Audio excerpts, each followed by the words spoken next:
Hello mga kaboom, kumusta? Ako to si Jeyepji at today ngayong araw ay dumating sa ating panibagong phone at ito yung i-review natin ngayon. Ito yung INFINIX Note 11S. So yung color ng box niya mga kaboom actually sobrang ganda. So kung alam niyo yung mga glow in the dark na mga color, so ganun yung kulay nito. So sobrang ganda ng pagka-green niya. And yung variant pala na dumating sa atin is yung 128GB na storage at yung 8GB na RAM. At oo nga pala mga kaboom, isa din to sa may pinakaunang naka-Helio G96 na processor. So wala naman masyadong nandito sa box, nandito lang yung Note 11S, tapos sa kabila nandito lang yung mga hazard sign. Sa taas nandun naman yung Infinix branding, and sa likod nandito yung mga basic specs na pag-uusapan naman natin mamaya. So actually mga kaboom, second unboxing natin to kasi na-unbox ko na siya before, pero i-unbox ko ulit para sa inyo. So ito yung itsura ng phone, makikita nyo sobrang ganda niya. Simple lang actually yung design, pakita ko mamaya. Sa loob ng box makikita nyo dito yung SIM ejector pin, at syempre hindi naman ito mawawala yung Infinix Money. Andito rin yung kanyang customer service card, and meron din siyang kasama na jelly case. So sobrang good news to para sa iba. At syempre naman naka USB Type-C na tayo na cable. Tapos kasama na rin dito yung kanyang 33 watts na charging brick. So tanggalin na natin yung plastic para makita nyo din yung ganda nitong Infinix Note 11S. So makikita nyo, sabi ko sa inyo, sobrang simple lang ng design niya. Sabi nga 'di ba, simple but elegant. So malinis na malinis lang yung design ng back niya. Ang makikita nyo lang dito is yung Infinix branding. Dito pala sa part ng camera, mukha siyang bakal pero actually plastic lang siya. And makikita nyo nakalagay dito 50MP yung camera niya. Same din sa kanyang body mga kaboom, so plastic din siya pero mukhang matibay naman. So sa top side ng phone makikita nyo sobrang linis lang. Sa right side makikita nyo dito yung volume rockers at yung kanyang power lock button na may fingerprint scanner. Then sa baba nandito yung kanyang speaker, USB Type-C port at yung kanyang headphone jack. Sa left side makikita nyo sobrang clean lang din niya, so nandito lang yung kanyang SD card slot and SIM card slot. So pwede ka maglagay dito ng 2 nano SIM at pwede ka maglagay ng isang SD card. So pag start up mo ng phone may dalawa kang option agad dito, yung classic at yung large folder. So ito yung itsura niya pag classic. Then ito naman yung itsura niya pag naka large folder. So kung napansin nyo, nagmukha siyang parang yung mga bagong iPhone. So iPhone 14, yung may mga naka folder na talaga na ganito yung itsura. So ganun yung feeling niya. E nga pala mga kaboom, yung refresh rate niya is umaabot ng 120Hz. So pwede kayo mamili dito 120, 60 or auto refresh rate. Pero ako nilalagay ko lagi sa 120 kasi gusto ko sobrang smooth every time na nag-i-scroll ako or nagbabrowse ako. So kung mahilig ka mag-browse sa social media like Facebook, Instagram, sobrang matutuwa ka dito. And isa pa sa malupit na feature pag Infinix yung phone mo is meron siyang tinatawag na Ultra Touch. Na dito pwede mong baguhin yung swipe speed at yung motion speed para maging mas mabilis or maging mas smooth, depende kung ano yung preference mo. Then isa pa sa nagustuhan kong feature dito is meron siyang tinatawag na mall na kung saan pwede ka magsalita from English tapos itatranslate niya to other language. Pwede to pag nasa ibang bansa ka. Kagaya na lang nito. Please stop. Kala ko yamete. And isa pa sa malupit na feature nitong Infinix is may tinatawag siyang live transcribe na feeling ko magiging useful to sa mga nag-online class. So automatic niyang tinatype lahat ng sinasabi mo, pwede siyang English at pwedeng Filipino. Tignan nyo.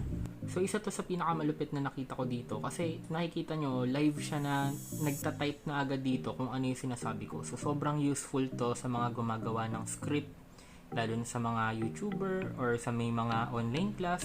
Sobrang grabe ng feature na to kasi nakikita nyo natatype na agad.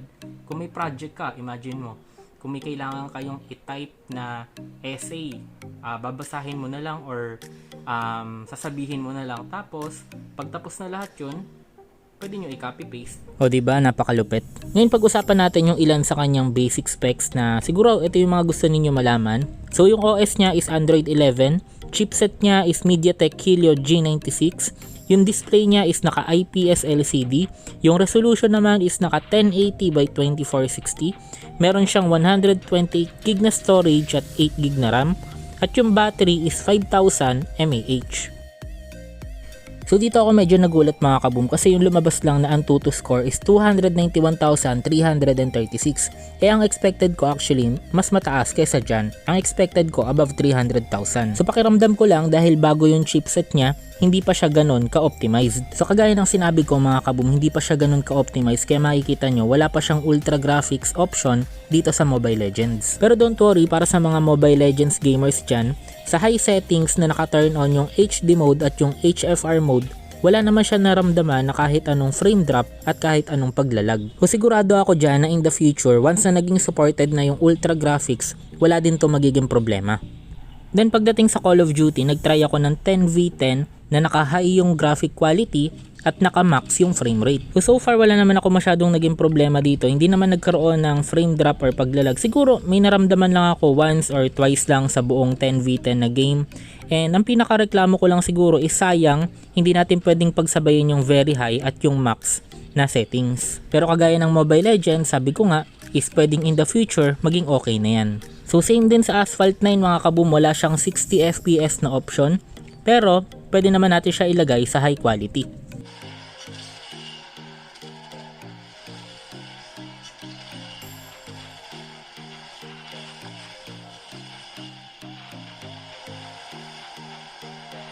At oo nga pala mga kaboom, yung video natin is sponsored by Free Fire. Kaya syempre maglalaro tayo ng Free Fire. So sa lahat ng sinubukan nating games, ito lang yung pwede nating isagad lahat. So ultra graphic, high resolution, at naka-high din yung FPS. So ito pala mga kaboom yung Free Fire Max, hindi ito yung normal version lang. Ito yung Free Fire Max na version. So yung mas magandang quality at yung may mas magandang graphics. So yun mga kaboom, so far sobrang smooth naman. Wala naman din naging problema dito kahit na nakasagad lahat. Sagad yung frame rate, sagad yung graphics, sagad lahat. Okay na okay yung gameplay natin. At nga pala mga kaboom, kung meron sa inyo na mahilig sa Free Fire, may good news ako sa inyo. So magkakaroon ng dalawang edition itong INFINIX Note 11S. Una is itong standard edition na pinapakita ko sa inyo. At yung pangalawa naman is yung Free Fire edition. So kung fan kayo ng Free Fire, ito yung pwede nyong kunin. Ngayon kung hindi ka naman mahilig maglaro at mahilig ka lang mag YouTube at mag Netflix, hindi ka mabibigo din dito sa INFINIX Note 11S kasi sobrang laki ng screen niya at makikita nyo sobrang linaw din ng screen niya. Ngayon pag-usapan naman natin yung camera niya. So ito yung pinaka basic camera specs nitong Note 11S. So meron siyang 50MP main, 2MP macro, 2MP depth at meron siyang max video quality na 1440p na 30fps. Sa selfie camera naman is meron siyang 16MP at yung max selfie video quality is 1080p na 30fps. Then ito naman yung mga sample pictures natin.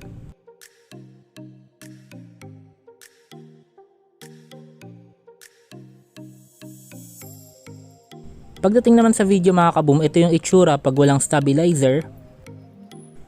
Then ito naman yung video quality pag ginamitan natin ng stabilizer.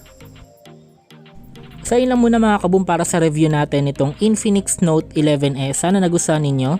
Don't forget to like, comment, and subscribe. Ingat kayo palagi at maraming salamat.